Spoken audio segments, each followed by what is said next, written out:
चलो friend, good morning, happy morning, healthy morning, wealthy morning. सुनेंगे आज की कहानी। टाइटल है आधे रास्ते को मंजिल न समझे। आधे रास्ते को मंजिल न समझे। जंगल के किनारे एक छोटा सा गांव था। जंगल में जंगली जानवरों की बहुतायत थी।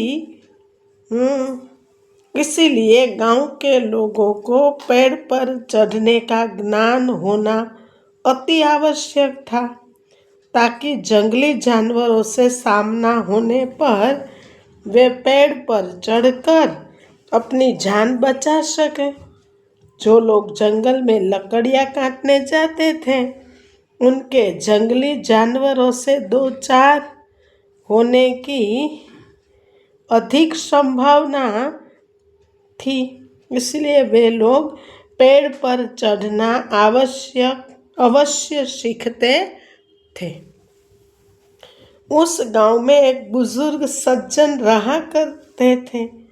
सब लोग उन्हें बाबा बुलाते थे। वे पेड़ पर चढ़ने की विद्या में माहिर थे और लोगों को पेड़ पर चढ़ने का प्रशिक्षण दिया करते थे। गांव के अधिकांश लोग उनसे ही प्रशिक्षण प्राप्त करने जाया करते थे। एक दिन बाबा ने उन युवकों के समूह को बुलाया जिन्हें वे पेड़ पर चढ़ने का प्रशिक्षण दे रहे थे। वह उस समूह के प्रशिक्षण का अंतिम दिन था। बाबा उन्हें एक पेड़ के पास लेकर गए। वह एक ऊंचा और चिकना पेड़ था, जिस पर चढ़ना बेहद कठिन था, नामुमकिन था। बाबा युवकों से बोले, आज तुम्हारे प्रशिक्षण का अंतिम दिन है। मैं देखना चाहता हूँ कि क्या तुम लोग पेड़ पर चढ़ने में माहिर हो गए हो या नहीं। इसलिए मैं तुम्हें इस चिकने और ऊंचे पेड़ पर चढ़ने की चुनौती दे रहा हूँ। यदि तुम सब इस पेड़ पर चढ़ने में सफल रहते हो, तो दुनिया के किसी भी पेड़ पर आसानी से चढ़ सकते हो। बाबा की बात सुनकर सभी युवक उत्साहित हो गए। वे पेड़ पर चढ़ने के लिए एक पंक्ति में खड़े हो गए। सबसे पहला युवक पेड़ पर चढ़ने लगा। वह बड़ी ही आसानी से पेड़ पर चढ़ा और फिर नीचे उतरने लगा। उतरते समय जब वह आधे रास्ते में था, तब बाबा बोले, सावधान, आराम से संभल कर उतरो, कोई जल्दी नहीं है। उस युवक ने वैसे ही किया। वह आराम से सावधानी से नीचे उतरा। उसके बाद एक एक कर सारे युवक पेड़ पर चढ़ने लगे। जब वे पेड़ पर चढ़ते तब तो बाबा उन्हें कुछ नहीं कहते, लेकिन जब वे पेड़ से उतरते समय आधे रास्ते पर होते या बस नीचे पहुंचने ही वाले होते, तो बाबा कहते, सुनो, आराम से थोड़ा संभल कर और पूरी सावधानी से उतरो। किसी प्रकार की कोई जल्दी नहीं है।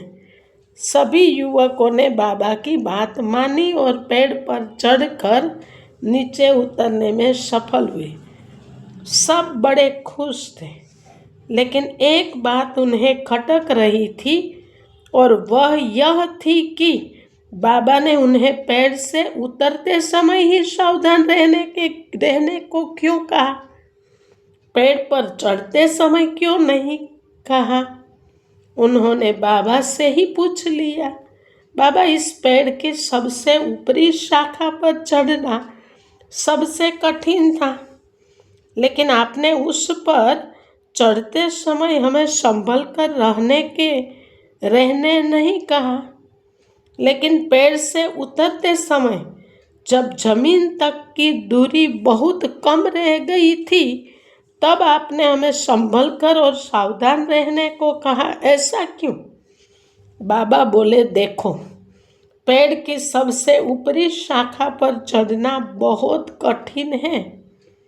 ये मैं भी जानता हूँ और तुम भी जानते हो। इसीलिए मेरे बिना बोले ही तुम पहले से ही सतर्क थे।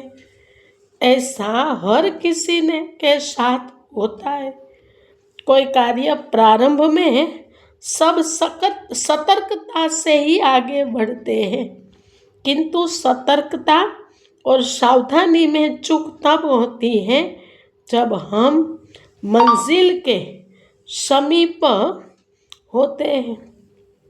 तब हमें लगने लगता है कि हमारा काम तो पूरा होने को है, मंजिल अब दूर नहीं है, और वहाँ हमारा ध्यान भटक जाता है और हम गलती कर जाते हैं। इसीलिए हमेशा याद रखो कि मंजिल के नज़दीक पहुँचने और यथार्थ में मंजिल पर पहुँचने में बहुत फर्क है।